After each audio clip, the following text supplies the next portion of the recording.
आज रविवारचा दिवस होता, त्याच्यामुळे रविवारी शक्यतो सकाळी आमच्याकडे मटण किंवा चिकनच असते। त्याप्रमाणे आज देखील मी चिकन घेऊन आले होते। त्याला स्वच्छ धुतले आणि पाण्यामध्ये मी ठेवले। चिकन धुतल्यानंतर कमीत कमी 10 मिनिटं तरी मी पाण्यामध्ये ठेवत असते, त्यामुळे त्यातले जे काही अशुद्धी असतात त्या बाहेर येतात आणि पुन्हा 2 पाण्याने चिकन धुवून नंतर मी त्यांना थोडं वाफवून घेत असते। आता चिकन वाफवण्यासाठी मी एक पातेले गरम करायला गॅसवर ठेवले आहे। त्या गरम पातेल्यामध्ये मी थोडेसे तेल टाकले आणि त्याच्यात वाटलेले लसूण अद्रकची पेस्ट, तेजपत्ता मी त्या तेलात टाकले आणि चवीला मीठ टाकले, हळद घातली आणि आता धुतलेले चिकन मी त्यात सोडून दिले। यामध्ये अजिबात पाणी टाकायचे नाही सुरुवातीला आणि ती धुतलेले चिकन टाकल्यानंतर त्यावर झाकण ठेवून ते वाफवून घ्यायचे आणि मध्ये मध्ये बघून घ्यायचे। त्यानंतर थोडेसे खोबरे मसाल्यासाठी भाजून घ्यायचे, धने सुद्धा हलक्या रंगात भाजून घ्यायचे। त्यानंतर थोडीशी तीळ घ्यायची, ती देखील भाजून घ्यायची आहे आणि ती भाजल्यानंतर ती मिक्सरच्या भांड्यात काढून घ्यायची। आता ह्या सर्वांची आपल्याला एकदम पावडर करायची आहे। अशा प्रकारे त्यांना मिक्सरमधून काढायचे। त्यानंतर थोडे गरम मसाले घेतलेले आहे आपण, लवंग, मिरे, दालचिनी, दगडफूल, हिरवी इलायची, या सर्वांना थोडं तेल टाकून आपण भाजून घेतले आणि हिरव्या मिरच्याही थोड्या भाजून घेणार आहोत।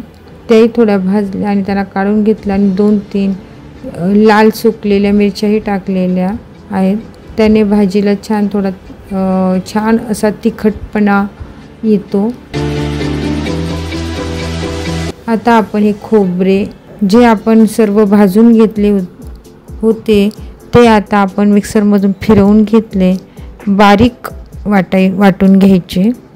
आता आपण तव्यावर कांदा टाकला आहे भाजण्यासाठी। कांद्यामुळे भाजीला घट्टपणा येतो। त्यानंतर हिरवी मिरची आणि सुकलेल्या मिरच्या ज्या आपण भाजून घेतलेल्या होत्या त्याही त्याच्यामध्ये टाकून मिक्सरमधून फिरवून घ्यायचे।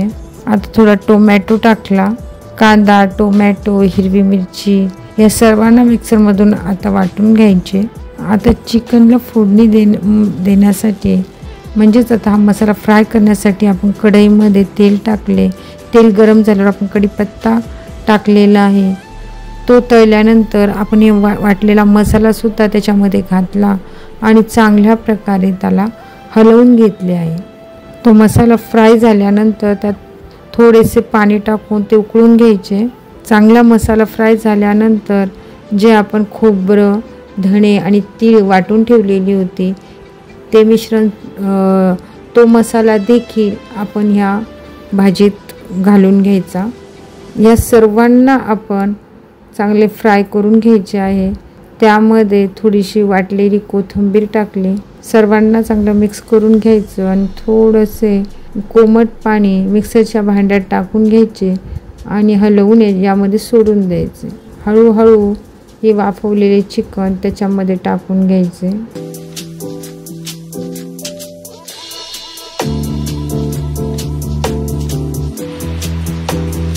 सर्व चिकन टाकल्यानंतर त्याला अशा प्रकारे मसाल्यामध्ये मिक्स करून घ्यायचे आणि झाकण ठेवून त्याला उकळी काढून घ्यायची।